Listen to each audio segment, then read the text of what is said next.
Fuck gear that's good as swell, that's clean. Join Tim and Owe in the sets between the sets.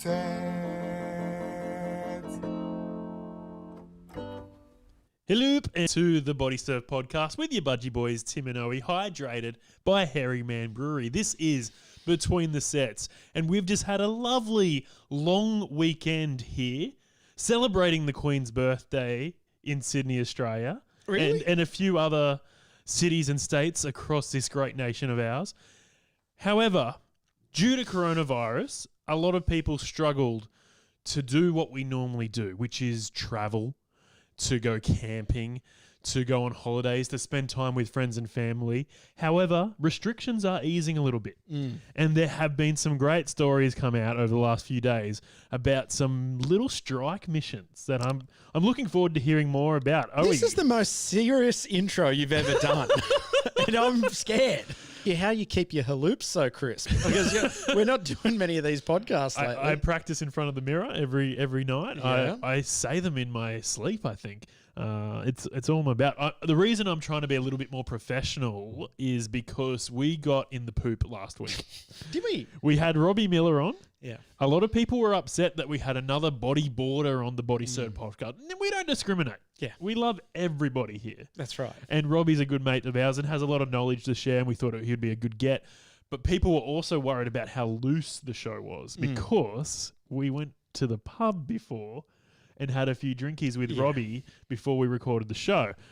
That should be illegal, by the way, going live on YouTube and after a few drinks. Yeah, you have to blow into the reader before you. And look, how's this little tape number you've got going here over the camera? Is that for any reason? I don't trust Zuckerberg. Oh, really? Yeah, I think there's something weird going on with Facebook at the moment. By the way, do you reckon Mark Zuckerberg's mum has Facebook and he's heaps embarrassed by it? Oh, she would have to go under another name. Possibly. She was not. It's not Jenny Zuckerberg. I'm giving you the hot tip because I mean everyone would be friends with her. True. How many friends does Tom from MySpace have on Facebook? Tom's still around. Yeah, he's kicking it. He's doing well. He has a Facebook page. But that's the funny thing. People may not remember when you had a MySpace account. Your first friend was always Tom, and he was just sitting there. He had a whiteboard behind him with some sort of algorithm. I'm sure it was some coding thing he had behind him, and he was your number one friend. Yeah. Have you seen, Tim? This actually happened. There was a code violation on MySpace, which a hacker exploited. Right. And he would go to someone's Facebook page, whack in this little code. Yeah. They would then become friends with him. Yeah. And so he was like, I'll get heaps of friends heaps easily. But what he didn't account for was then that code would then automatically paste to the person who added him. And so every time they clicked on someone's profile, that person would then become the first person's friend as well. So he got like 1 million friends overnight. There's a little doco about it. Okay. He went to jail. Wow. Because of it. Yeah, he served time in prison because of it. What was the crime? Some form of internet fraud. Yeah, fraud, yeah. But yeah, if you want to find it, I'm sure it wouldn't be too hard to find. But yeah, Google maybe MySpace code violation. Very interesting. Now, we're pretty big players on the social media. We're doing all right on Instagram, aren't we? Yeah, we actually are. We're getting up there in the followers. Which is interesting because we haven't posted a lot lately. No, I've taken a back seat. I didn't actually even post the little web between the sets. I didn't post a tile for that at all because it was so bad. I wanted to be stricken from the record. Wait, last week's one? No, last week's one I posted. Yeah, the one before, the COVID spectacular. That was bad. That was terrible. But that was because we were in different states. We were coming to you via Zoom. Now we're back in the studio. Things are back to normal, kind of. We're almost there. Now, but have you been paying attention? Seems to work fine, but it didn't work too well for us. And surely they've got a similar setup to what we have. Probably even less than what we have. And like, comedy is all about timing. Yeah. And sorry, I feel bad because we talk a lot about Australian culture and Australian television. people may not know that Big Brother has been off the air for 20 years and he's coming back tonight.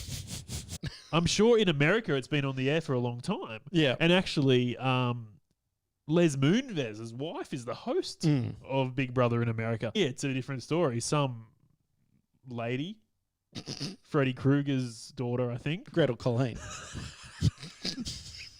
Hosts it here. Yeah. It's a very different show. It's very low budget. So, yeah, and again, have you been paying attention? It's a big comedy show over here. It's just about the news of the week kind of thing. Did we come up with this show? Is this like a thank God you're here sort of thing? Yes. Okay. And we've sold it to New Zealand. I don't think it's made its way to America yet. Right. I don't think they would get it. I think because there's similar shows in America, like At Midnight was a big show on Comedy Central, similar vibe. But yeah, Thank God You're Here didn't work. Nah. And then they did another improv show that was similar to Thank God You're Here. Grant Denyer was the host In the Australia, Australian but one. Rove was the host in the American one. What was that called? And they did like, they were on harnesses and they were doing improv games, but in like a weird upside down world. That sounds like something Rove would do.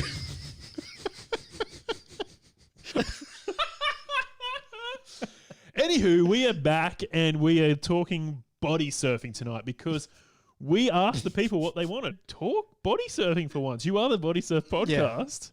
Why not give it a crack? Now, Every time we've talked body surfing, it's been terrible. Except for when we get a guest in. If we get a guest in, we talk body surfing, it's good because they actually know what they're talking about. We have no idea. We don't even go body surfing anymore. well, someone actually pulled me up on that. Yep. They said, when was the last time you jumped in? I think it was about 4 weeks ago. And I've struggled to get into the cooler water. Now, you're saying it's pretty nice in there. The water's still warm, Tim, but it's a bit icy on top. Okay. The wind. Yes. I understand. So if I was to go in with just sluggos, not a good idea? I think you'd be fine in the water. I think you're a bit scared, as you would be if you haven't been in for a couple of months and you're trying to get back in. Like, the water's going to be a couple of degrees colder than when you went in last time. Yeah. But it's not that cold. I had a surf for a few hours the other day, and it was totally fine. What were you wearing? I was wearing a steamer. Yeah. But your face is exposed, your hands and feet are, your feet really feel the heat. The heat or the cold? Either. The cold heat. They feel the cold heat. Yeah, I know what you're saying. They're really exposed, so they're the first things to go. And some people wear booties. I saw Corey was wearing his little hoodie the other day out in the water. That's a great idea because, you lose a lot of your heat through your head. So if you can keep that warm, you'll be... Auger and Corey are doing a little bit of a side hustle. Oh, really? At the moment. Yeah, it's. I should give it a free plug, actually, because it's a good idea. Marine. Now, what the boys are doing is going around to boats. Yes. In the Bait Bay area. Yep. And they're scraping the hulls and the engines while they're in the water because it costs boat owners thousands of dollars to get the boat out of the water and then cleaned professionally while it's on land. And so the boys are jumping in their wetsuits. And the other day it was so cold, they felt it was so cold because they are in the water for 4 hours scrubbing boats. How cold was it? It's probably the same temperature as we've been surfing in, but they're not doing a lot of movement. They did double wetty. Oh, wow. That would be hard to pull on. Yeah, but apparently it works. So maybe you should not just buy one wetty. Maybe you should get two, Timmy. Well, I was the wetsuit I was looking at was on sale for a great price, and it was $2 mil around the arms and legs, $3 mil around the chest.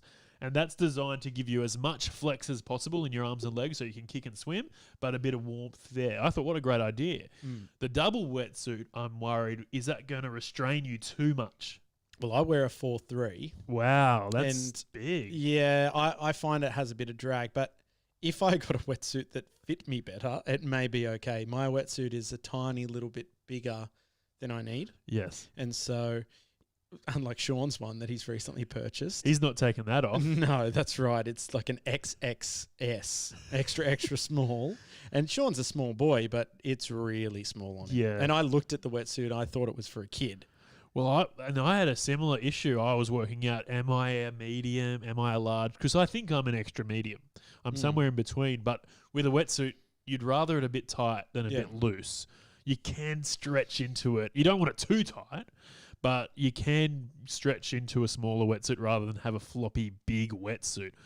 So I understand what you're struggling with, and I was trying to think about that when I was ordering mine. Yeah, well, my advice to you was going to be the front zip. Yes. So I'm not sure if I've said this on the podcast before, but I don't have a front zip, but when I've used a front zip wetsuit, I've found it very good for body surfing. Yes. Less drag, more movement in the arms. I think the front zip is the way to go. So if I'm going to buy a wetsuit in the future, which I will, it will be the front zip. A funny thing is, actually, the other day I posted on my not my private account, but my personal account, some body surfing stuff. I try and keep the Budgie Boys and my personal account separate. Okay. But I posted some body surfing stuff on my personal account, and Andy Goulet, the leader and founder of Red Frogs, which I go on every year as a volunteer organisation for schoolies, questioned me about some body surfing gear. So I got to go and have a little bit of a chat with him about what fins are good for body surfing and what handboards are in vogue at the moment. He said he's a belly boarder from way back. So he's kind of getting more into body surfing now, moving from belly boarding. But he's up on the Gold Coast, so he didn't really need wetsuit advice. But Hamish right here in the comments section is saying it's rubber season already on the Goldie. And I find that hard to believe. It's rubber season at all year round, especially if you hang out at Melba's. Protect yourself, boys. Protect yourself. Well, yeah. Whack it on before you go out. Yeah, that's right. I mean, if you're getting wet, you got to make sure you're staying at least dry in certain areas and warm. Well, there's no coming back from this. So I was out the other night and I was watching some stand-up comedy, and someone got up and did some jokes about bodyboarding. Oh, yeah. Sort of saying how... Can you really joke about bodyboarding? The joke was I tell all my friends I surf, but I really bodyboard. He's like, I don't even stand up. I'm literally strapped to a bin lid. Well, that's pretty funny. So I told him we do this podcast and they're keen to come on and have a chat because they've not been, comedians are not gigging, so they're looking for things to do and they're getting really adventurous, and some have been surfing. So he's been going to Maroubra every day. That's your dream to me. Pulled out the old Maury, I think. And, I don't know what fins he had. I told him about some of the brands that we surf with. He's like, oh, he's probably got Churchills. I'm guessing that was what every bodyboarder back in the day had. Yeah. But I think we'll get him on the show soon, and it would be funny to talk to a comedian about body surfing.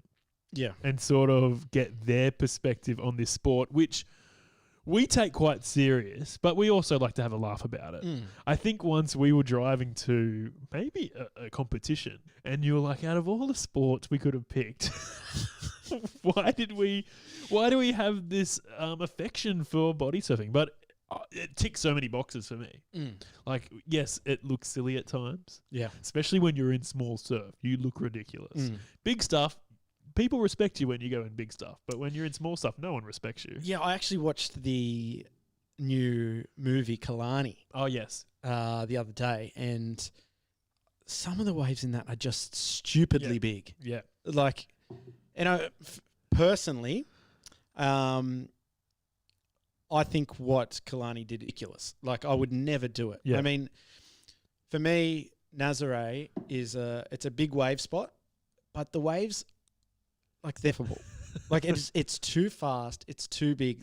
His maximum ride time, I think, was for some of those bigger ones was maybe 4 seconds. Wow. And he has the possibility of dying quite easily. Yeah. And he's out there just swimming around.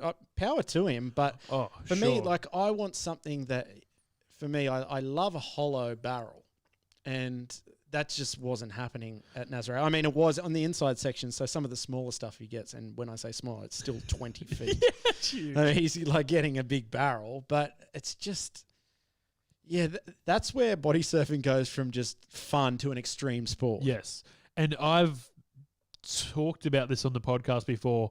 How do we make a name for this sport? And I think it was always going to be big, surf riding. Mm. The guys that hit the big stuff. And it doesn't have to be massive, but the bigger waves are going to impress people that aren't familiar with the sport.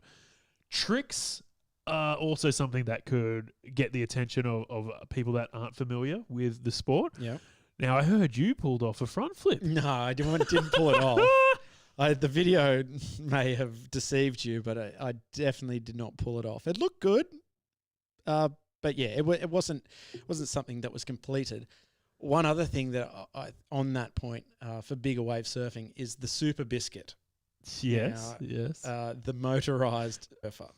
Now, I think this could revolutionize the game because if we're going that bigger stuff, the main problem we face is speed. Now, there's just some waves that are not makeable. Now, I've seen the guys that surf Cape make some insane barrels. Barrel Pig makes ridiculous waves that are not possible for the normal person. But when we're going up to like Nazare 20 feet, 30 feet plus waves, I think the Super Biscuit could come into play in its own as a game changer. Well, we've seen in surfing, especially big wave surfing, the toe-in is vital. Body surfing and even bodyboarding can't really utilize the toe-in as much. Yeah. Just because of the way we're positioned in the water. A motorized hand plane would fix that problem. Now, is it going to be a 4-stroke, a 2-stroke? Is it going to have enough to do a similar job to what a jet ski would do? Yeah, I don't think it's going to go that fast. At the moment, it kind of looks like two engines that are in the back of a little motorized like boaty thing. Have you seen those things? I used to have one, yeah. Yeah. But it could be good, but I don't like pulling. Yeah, an 80 kilo swimmer. Yeah, it's going to be tricky. But it's an idea, and I guess Super Biscuit is developing that idea, and hey, it could change the game. It could change the game. It's interesting talking to people who don't even use hand planes. Are they going to be left behind if this takes off? Yeah. Maybe not. I don't think so, because if you go out with any of the Hawaiians, very rarely will they use a hand plane. Yeah, that's true. And that's just because, they've been body surfing since they learned how to swim. That's right. And so I don't think you'll ever take away that natural feeling of being in the water. Even without flippers, sometimes it's good just to jump in and have a little body bash without anything on, because that's the purest form of body surfing. And some of our water polo player members in the sport, they, like I think about Bait Bay, they do that a lot because that's what they're used to. Yeah. They're jumping in the water without all the gear, and you're right, it is pure. And when I started looking for clips of body surfing, because there's not, a lot of body surf videos out there the same way there are surf videos or bodyboard videos or skate videos even.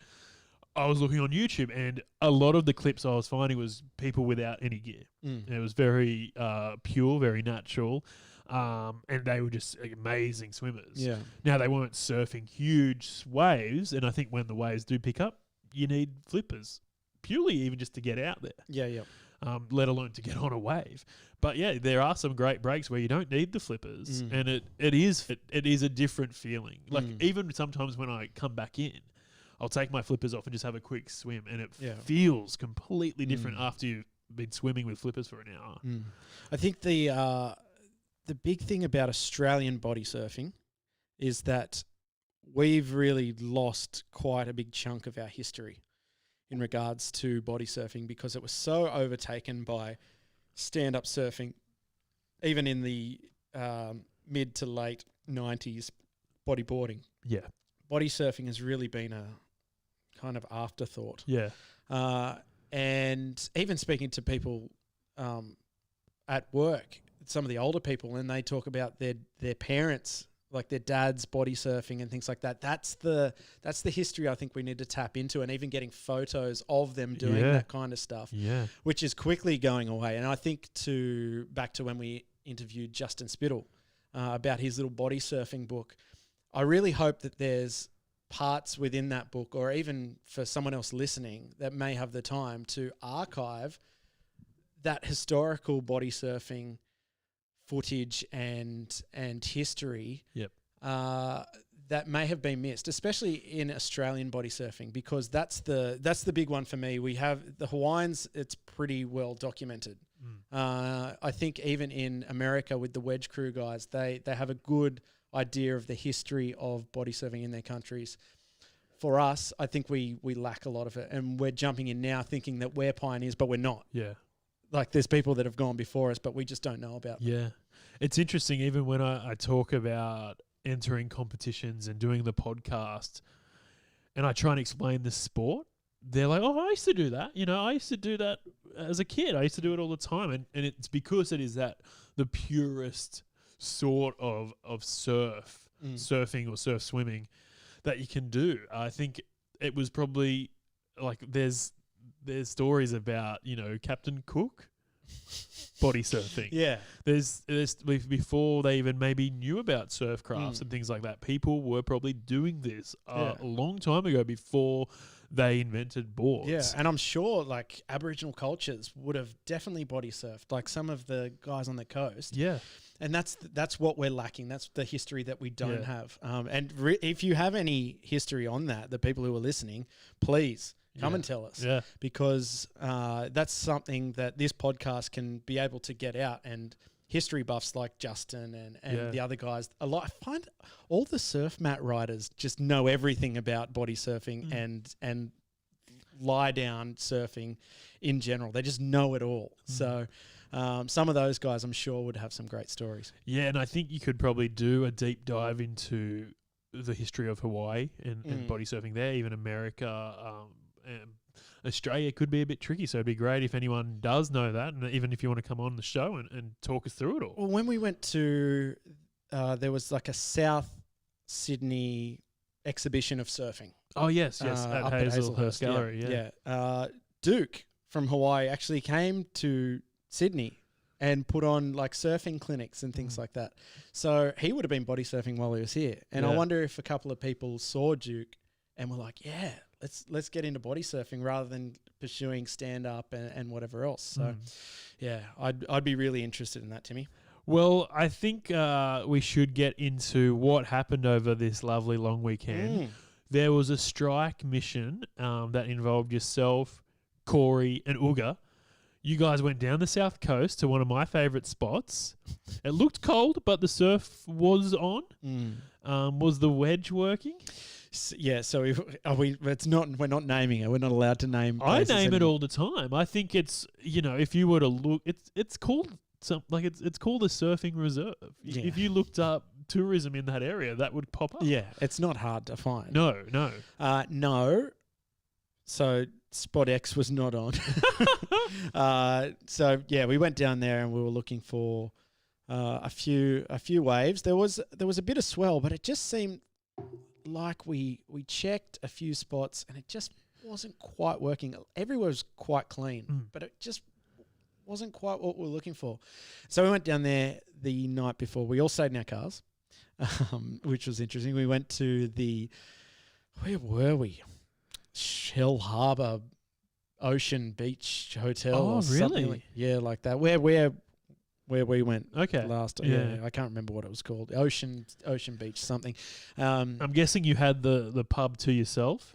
No, there was a few people. They're very local. Yeah, okay. Like super south coast. Yeah. And we got the bum steer. I got to stitch Harambe up here because we're going down. We want to watch the footy. Yeah. Yeah, want to have a feed. He goes, his boy Elroy. Obviously, he's the chief chicken taster at his boy Elroy, and so he couldn't eat it. And so he goes, "Yep, boys, get down there. It'll be great." I get there. It's like 5 by 5 meters square shop front. There's 6 Tinder dates in there, and there's a screen that would be maybe 30 centimeter screen with the football playing, and it was a catch up of the AFL. So I couldn't have it. I could not have it. I called him straight away and I said, "You are off your rocker with this joint, mate. We want to go down. We want to have a sneaky punt. Yeah. We want to have maybe a cheeky slap on the brickies, and we want to have a feed and a beer." you know? And so we fobbed that place off and we went to the Ocean Beach down at Shell Harbour. And what a time we had.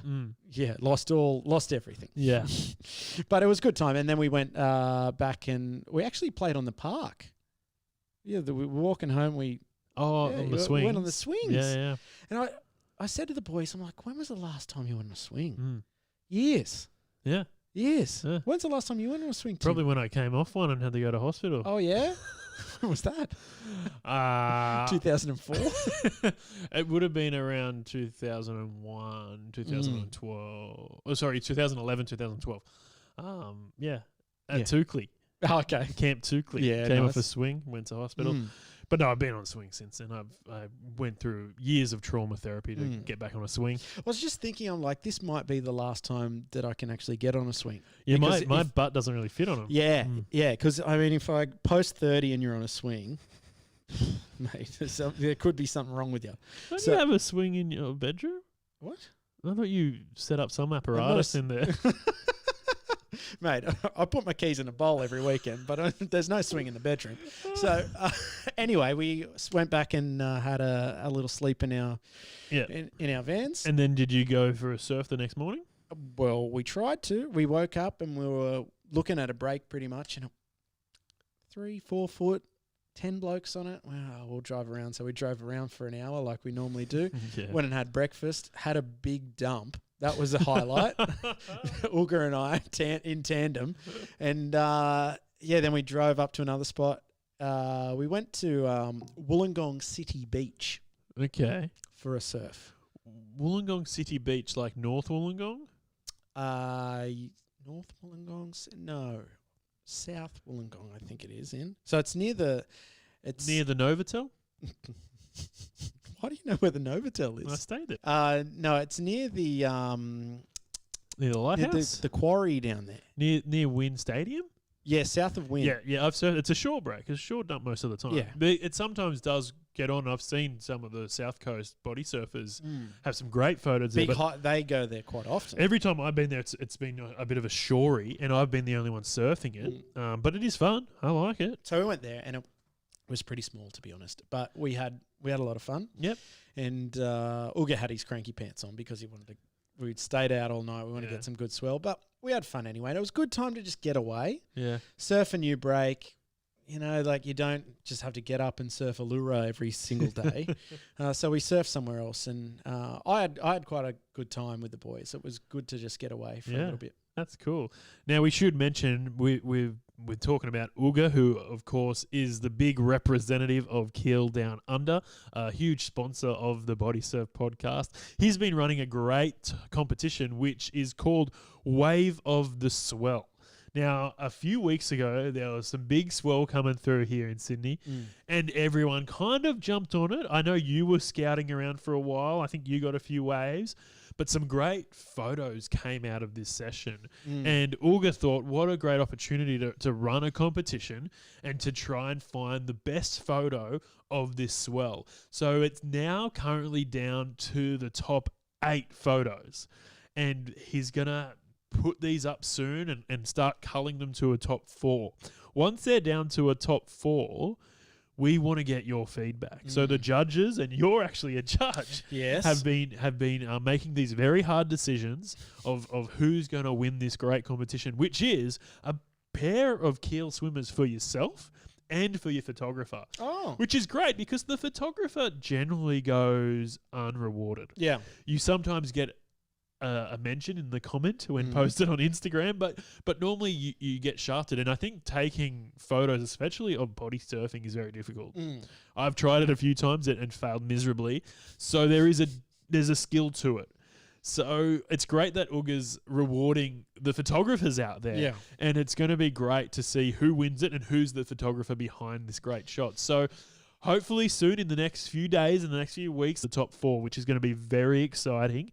And then we want your feedback. We're going to have to jump on Instagram and comment and vote and do all that. And then we'll get some of that feedback and broadcast it here on the Bodysurf podcast before announcing the winner. Yeah. Well, and it wasn't just for the biggest wave. No. I think a lot of things, and you as a judge can definitely probably talk us through the criteria, but there's a lot of things that come into play. I'm guessing the style of the photo, the style of the rider, just all around aesthetics, but also what you're doing on the wave. Are you in a barrel? Are you dropping in? Are you getting dumped? I don't know. What was the criteria as a judge? What were you looking for? Yeah, so it was the whole package. So, I mean, you can get a bomb of a wave, but if the image isn't great, awesome. Like you've got the proof there, but we wanted to look at the positioning of the wave, the uniqueness of the shot, like even things like.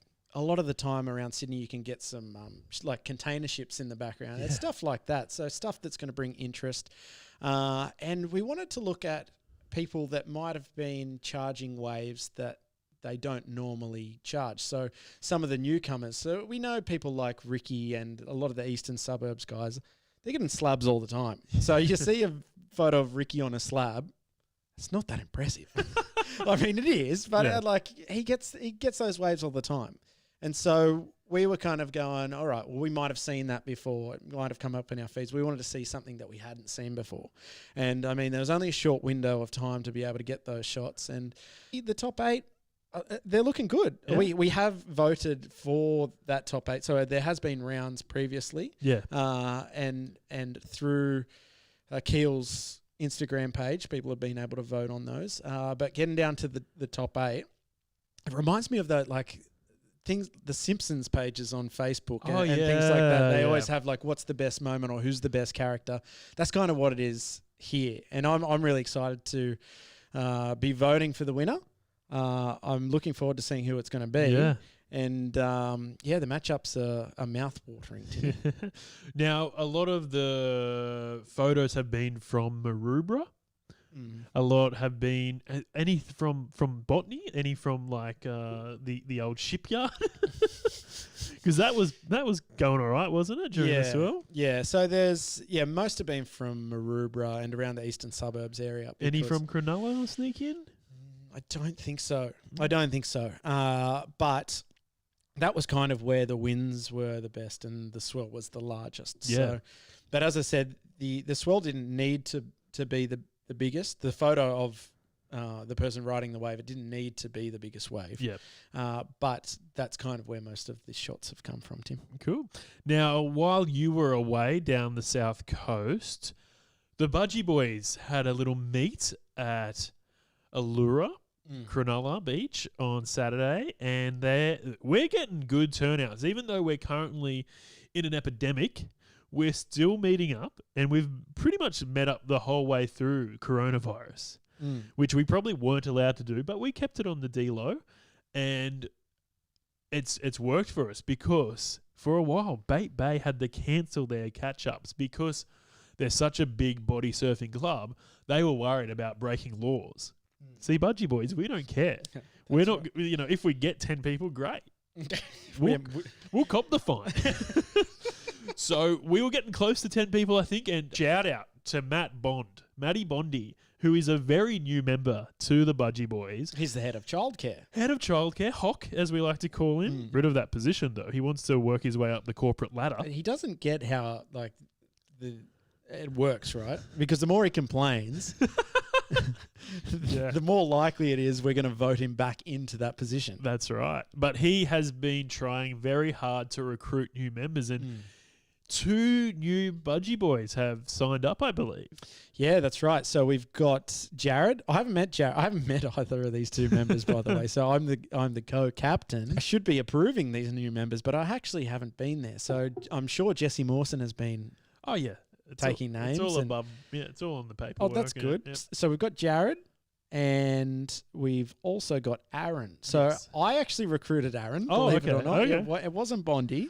And it wasn't hard to recruit. I mean, he messaged the Budgie Boys page, and he said, when are you meeting up? And I told him, and I was like, I'm not going to be there, mate, but head down there and check the boys out. And They were there. Gate 22. We Yes. like to meet up at Allura. I actually came up with this good idea, Timmy. Sorry to sidetrack. No, that's all good. I reckon for Melbourne Cup Day, and close your ears, anyone who doesn't like horse racing, because we get it. Like, it's 2020, we get it. But for Melbourne Cup Day, I think we do a Melbourne Cup special Yep. in which the horse out of gate 22 goes against the horse out of gate 8 in a Budgie Boys versus Bay special. Yeah. And I don't know how we're working that out going on, but it could be interesting. Melbourne Cup is on a Tuesday. We'll watch the race live, and then what we'll do is we'll rebroadcast the race with our call. Just of the two Just horses. of those two horses. And winner takes all. Yeah. I think we do up a little plaque, Yeah. and maybe we even have an inter-team meetup on the weekend after or the weekend before, and we'll do the little presentation. Yeah. Yeah. That could be fun. I've got something from our prop department all ready to go. Yeah. So that will work out well. Good. I think that's a great idea. We'll do a Melbourne Cup special, and we'll come to you live on a Tuesday that night after the big race.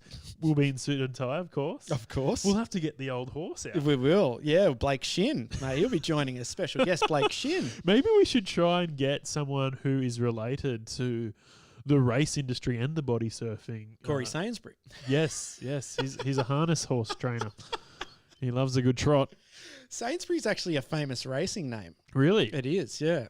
Interesting. Sainsbury's. So Well, we might have to get him on the show. We'll have a punt, and then we'll he's come been back. on the show more than I've been on the show. I think he is the most capped. 4 times he's been on, so we'll get him back for a 5th. Speaking of, his hair's very blonde at the moment, isn't it? He must be loving it that hairdressers have reopened. That's a good one. Nick Brabot actually sent us that one. I love the story of him going on the Today Show and sitting in the hair and makeup chair. The girls just fussed over him all morning, getting him ready for his little segment. Yeah. And he goes, "Oh, it's all natural, ladies." And they go, you got to be kidding, right?" I'm still certain it's lemon juice. It does work. It does work. And swimming in salt water, the acidity from the salt, and definitely if you put a bit of lemon in there, if you put even a touch of sun in Tell me there- something. Yep. Why is the ocean so salty? Answer off the air. Now, some other big news. By the way, we should quickly mention Bait Bay have gotten things back up and running again since the restrictions have been slightly lifted here in Sydney, Australia. They'll be meeting at Gate 8 every Sunday from now on. I'm pretty sure they had their biggest turnout for the year with about 3-4 people. No, they had more. I think they had 10. They had 4 new members. Oh, actually. really? So they beat us in one meet.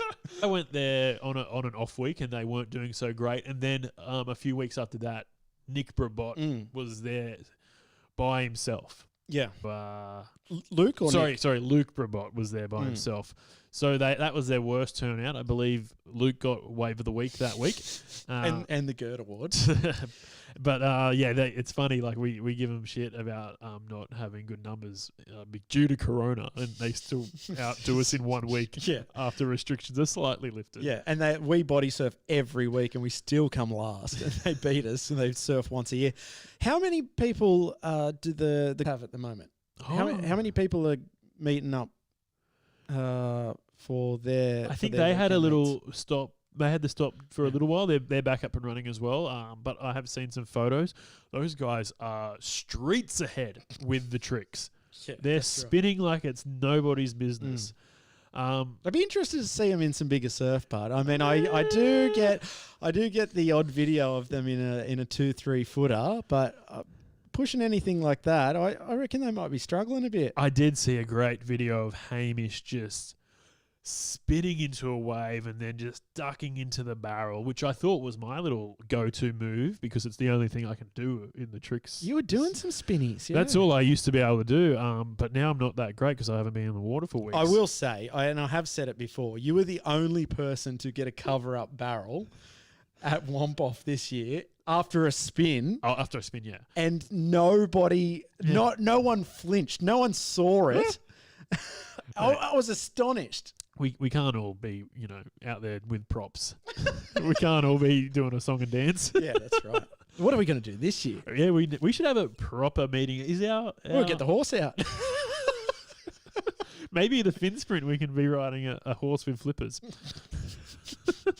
Well, horses are already very much mistreated. Like flippers aren't that demeaning. I'm sure it will do right. We could just nail some flippers on. That's how you keep shoes on horses. Not in this climate, mate. Not in this climate. Now, Timmy. Yes. I missed this last week, but what I was going to say was there's a little bulk pack being organised by Guy Butcher.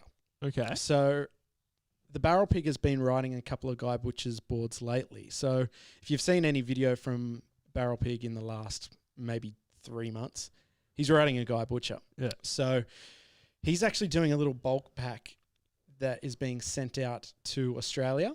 Oh. And so he wants to try and send out as many as possible. So it's cheaper for everyone involved. And he kind of gets the best deal. So he's not shipping every 2 weeks. So if you are interested in getting a Guy Butcher, direct message him. And then he'll get onto it. So I think he's sending it out. He wants to do it by the end of the month. Oh, how good! So let's try and get that together. I'm actually really interested in getting one of the boards because Barrel Pig's been flying on those. So I'm guessing they're bigger sort of boards. So he does handboards and like a belly board, pipo sort of thing. So if you're interested in moving that way, might be something good to take to Womp Camp this year. Well, yes, let's have a quick chat about Womp Camp before we wrap things up. It looks like it's back on. Now, I tried making a phone call to the Womp Camp helpline. I think it was down. We struggled to get an answer. We wanted to know if Womp Camp is going ahead this year at Seals Rock. Now, someone has posted, I'm not sure who runs the Womp Camp page, but someone has posted that it is going ahead on the 29th to the 30th of August. Right. Is this gospel? Well, it's on the Instagram. Yes, but I haven't been able to get a representative. I haven't been able to get a representative to confirm this. Right. So, are we packing our bags and are we heading up? I am. Now, it's only 2 months away. Well, the sad thing is it was going to be at the end of this month, and we could have done it. Yeah, well, yeah. It's a big turnout. They might not have, let us. Yeah, true. I guess it is safe if we go 2 months. But then is it safe? Because it's all green, good to go now. But in 14 days, after all those protesters get COVID, Be a spike. there could be a spike, and we're back into pre-COVID lockdown. Now, the dates on the Instagram are the 29th to the 30th, Sunday in August. We generally head down Friday night. Wednesday. have a cheap tawny with the boys. Try and hook up some sponsorship deals. I don't know who we're targeting this year, but last year we made a few good signings. Well, what was there? We turned up last year, right? There was a full smoker going on. Yep. Barrel Pig had like 2 gourmet BLTs. I don't know where he pulled them from. And he's sitting there in his wetsuit and got his towel hoodie on. Didn't change all weekend. And the vibes are good. Big fire. Yeah. The appearance of the one and only. Yeah. A very Phantom-like appearance. No one knew. Like someone said, I think I spotted him in the bushes. He didn't announce it. No, that's right. He just popped in and said g'day and then pissed off. But here's the thing. Is he going to be there this year? Yeah. And that's the scary thing, because is it Womp Camp without the bee sleigh? How are we going to up our game? Now, last year we did a huge, ambitious panel. We had many, many guests. I think we had 10 to 14 people on the show at once. I'm thinking we do one big live show and we try and book a very, very special guest. Sven, I don't know. If I think he needs to be on. I think he's coming for sure. Yeah, maybe we book him, and when we try and get a live studio audience, maybe we take in the Womp Cab. Yeah, in the Womp Cab. Maybe we take some speakers. We broadcast it to everyone at the campsites. Maybe we get a live band. In the hell hectic DJ session afterwards. We get Paul Schaefer to do some intro music. Belly could be the live band on the keyboard. That's dangerous. That's Timmy. That's getting out of hand. We could live our dream of hosting an up late talk show, late night talk show in the Womp Cabin. We could do a variety show. We could. I'm excited, Tim. If you want to go ahead and do that, I'll join you. Okay. I don't know how much I can commit to organising it though. What do we need? We need speakers. Yeah, we got that. We need an orchestra, the CBS orchestra. Yeah. And then we need to be funny. That's the hardest part. Yeah, that's the hard part. We haven't delivered on that for a long time. No, that's right. And listen, you don't want to go over the top. Camp is Womp Camp. Yeah. You know, like it's not an organised event. Yeah. It's a turn up. Let's see how it goes. And it's gradually becoming more and more official. And so we want to try and make sure that we don't overstep the mark. That's right. I think what we do is we take our little portable system. We sit down 2-on-1 with Simon. We have a small gathering and we hit record. We see what happens and then we put it up when we get back. Yeah. Let's not push it too hard. We'll push it hard in other ways. We might jump over the fire. We might have a few too many drinks. We might swim and get caught in rips like we'd always do. I wonder if there'll be as many whales this year. Well, it was an interesting time. It was quite the water. We were talking about this earlier. Like it was cold, but you could jump in with speedos and it was okay. Oh, we're going in like full prime. Yeah, I think that I didn't see a seal, didn't see a shark, didn't see a dolphin. I saw a shark. You did? Yeah, when I went out and walked on the little headland, he just popped up and cruised off. But, I mean, there's always sharks. Yeah, that's true. That you just don't see them. And so we are going at a different time. I hope as much whale activity as there was last time because I couldn't believe that. There were like hundreds of whales splashing and breaching. It was full on. It was unbelievable. Our executive producers just sent us a message saying he'll help organise it. It doesn't. He just had a kid, yeah? Yeah, so you're not here now. So how are you going to be there then? Also, he was very, very important last year. He was the one that put together the Womp Cabin. Yeah, that's right. He made the booking and he took the nice double bed. We were on these awful little bunk beds. Oh, I don't know. They weren't too awful. Compared to sleeping on the ground, they were quite nice actually. But I don't know who's coming this year. Well, that's the thing. Who's in the cabin? If anyone wants to jump in the cabin with us, let us know. Because I kind of want to book the Womp Cab, but then I kind of want to stay in my new van. Yeah, because I'm going to have it set up. Yeah. But if it rains, then it gets I'll be grabbing the cabin just purely for the podcast. So if anyone wants to jump in with us, Woofo will take your details. Apparently he's organising it. Oh, he got approval. There you go. Oh, that's cool. All right. Well, yeah, bring the kids, Woofo. Well, if Woofo's in, then Robbie's got to be in. No, but Robbie, I think's due around that time. Oh, okay. So yeah, that's going to be interesting. But anywho, we'll sort that stuff out off the air, and we should try and confirm that Simon's going to be there for us to have a chat to, because that's going to be a great interview. Something we've tried to do. Really, this would be our third time trying to do it. Yeah. I think we tried to do it at the first Womp Camp. We didn't have enough time. We tried to do it when we went to Melbourne, and he wasn't there. That's right. And hopefully he's able to come. And last time he was the one who drove all the boys home. So I'm not sure if they're going to fly in from the Gold Coast or if they're going to drive. It's a bit of a trek for everyone, but it's a huge trek. So hopefully some of the Goldie sliders will be able to represent at Womp Camp this year if it goes ahead. Let's still wait and see. We'll get some confirmation soon and we'll broadcast that on the podcast. Well, Timmy, we got to get out of here. Do it again real soon. But for now, it's always overhead when you're body surfing. Bye.